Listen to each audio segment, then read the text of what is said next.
Hey everybody, welcome back. I decided to start this series because I want to get into the habit of recording every day. So I figured I would call it a journal for now rather than call it a daily or even a weekly. I mean, I can't promise anything. I'm just going to give it a shot. So essentially what I'm going to do is I'm going to give a reading for the collective that I'll put at the beginning of every video, and also to talk a little bit about the astrology that we have. Basically, the way I'm building my channel is so that you watch the monthly first, and theoretically that stays relevant to you throughout the month, that you can keep going back to in terms of the astrology that I've put at the top. And then with the journals and with other astrological event specific readings, we'll be carrying the theme through the month. So what do we have today and this week to think about? This particular journal is for May 11th, 2020.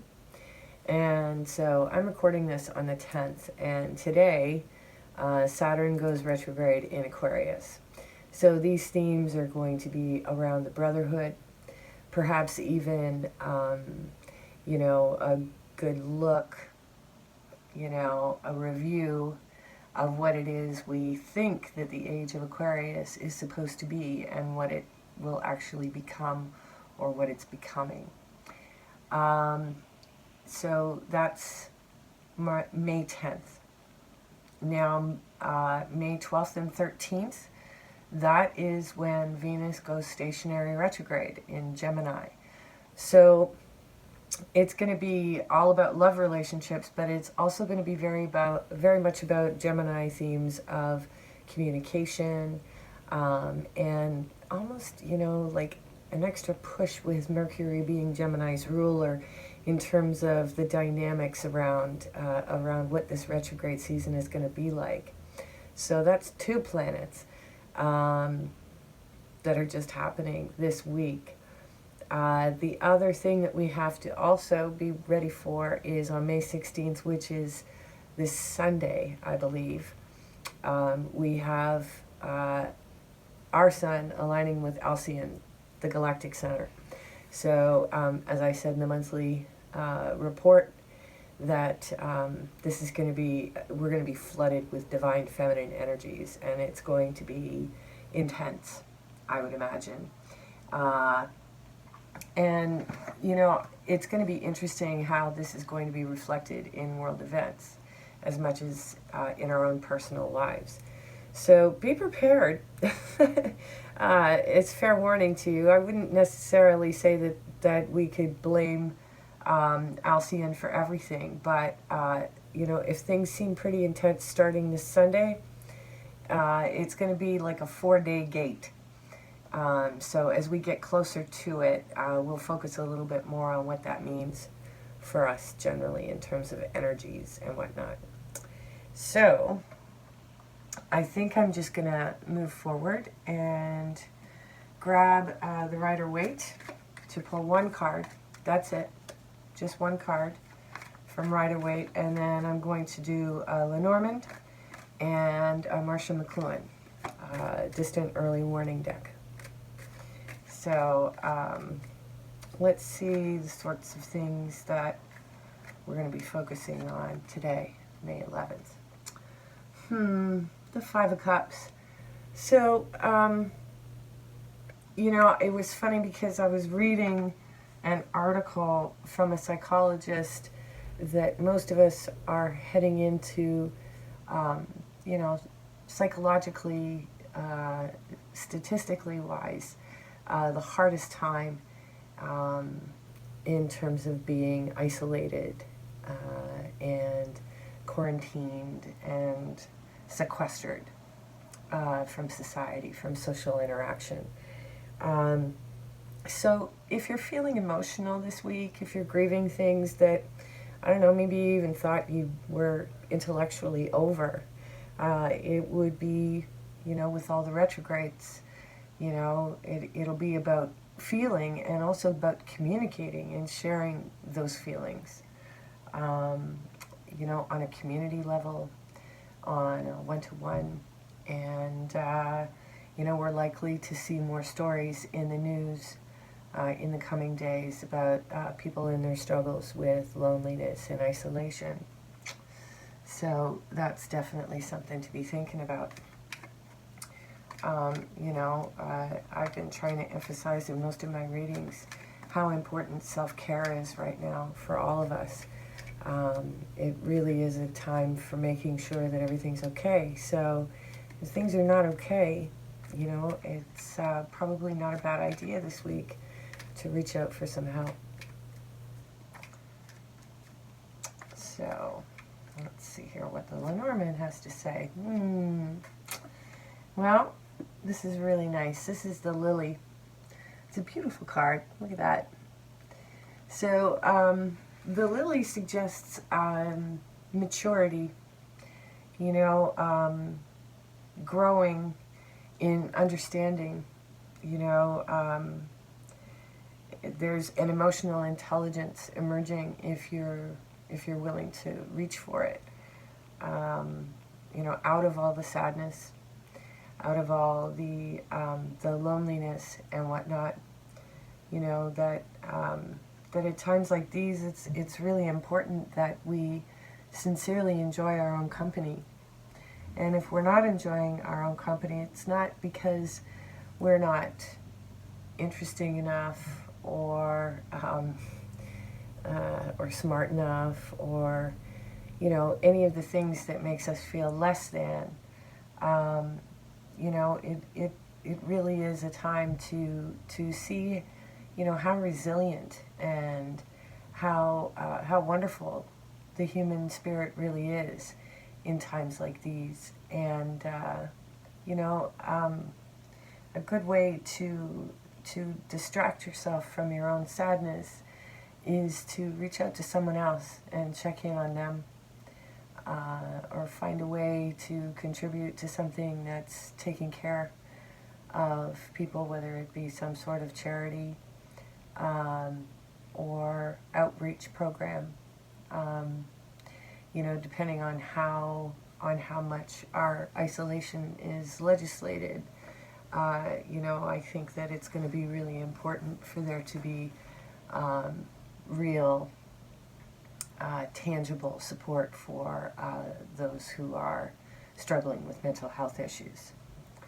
So I'm going to move on to Marshall McLuhan's Distant Early Warning deck and see what kind of insight we can get from Marshall.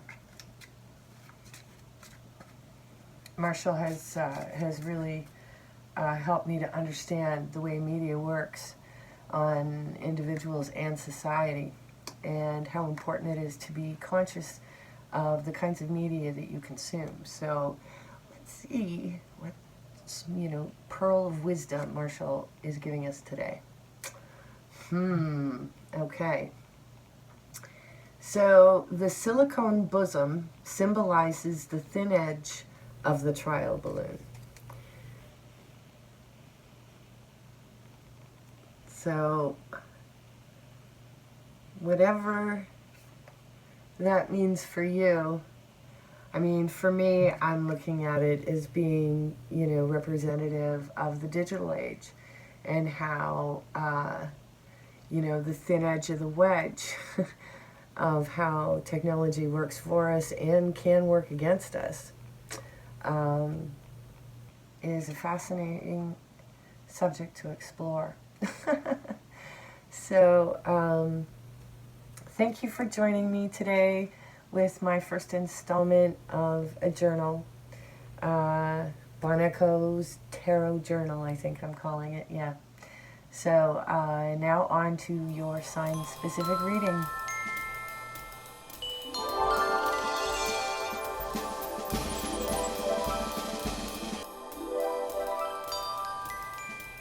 Hey Capricorn, so here's your daily journal, your daily tarot journal. Hopefully, maybe not daily, but I'm going to give it a shot. Oh, look at that. That came up really fast for your tarot. So what is it? Oh, it's the Death card. Can you say transformation, reinvention? You have had some serious planetary action. This is a total death to the old. And, you know, there's only been a few times when I've done a reading and it's meant the actual death of someone. So if that is the case for you, my condolences. But I'm going to lean into the sort of more metaphorical meaning behind the Death card. And it really is a time for you to honor the parts of you that are completely gone. You know, to thank them, to thank the lessons that you have learned in the past little while, you know, while Saturn has been in your sign. You know, you may be going through a bit of a dark time right now, but I can tell you that, you know what, it'll be in a future video because Saturn is kind of hopscotching between Aquarius and Capricorn right now as it leaves your sign. I believe you still have Pluto retrograde in your sign though. So Pluto is the ruler of Scorpio, so you're definitely not going to be the same person that you were 2 years ago. That part of you is definitely gone. So let's take a look at the Lenormand and see what symbolism we can get for you for May 11th. Ooh, we got the clouds. Okay, so clouds are about confusion, maybe a bit of melancholy. It could also be grief if you have lost someone close to you. You know, it also could represent a gentleman who is significant in your life who has like sandy brown hair. So whatever that may mean for you, Capricorn, I will leave for you to interpret. So let's move right along to Marshall McLuhan's Distant Early Warning deck to see what Marshall can offer us today. The Ace of Hearts. So, a new beginning. But what? Okay. If it can happen, it will. Murphy's Law. But I like that as opposed to this feeling like more of like clumsy accidents, it's been put on the Ace of Hearts. So, you know, good things can happen too. So if you've been feeling pessimistic about things, I don't know, I think it's the wrong tack, Capricorn.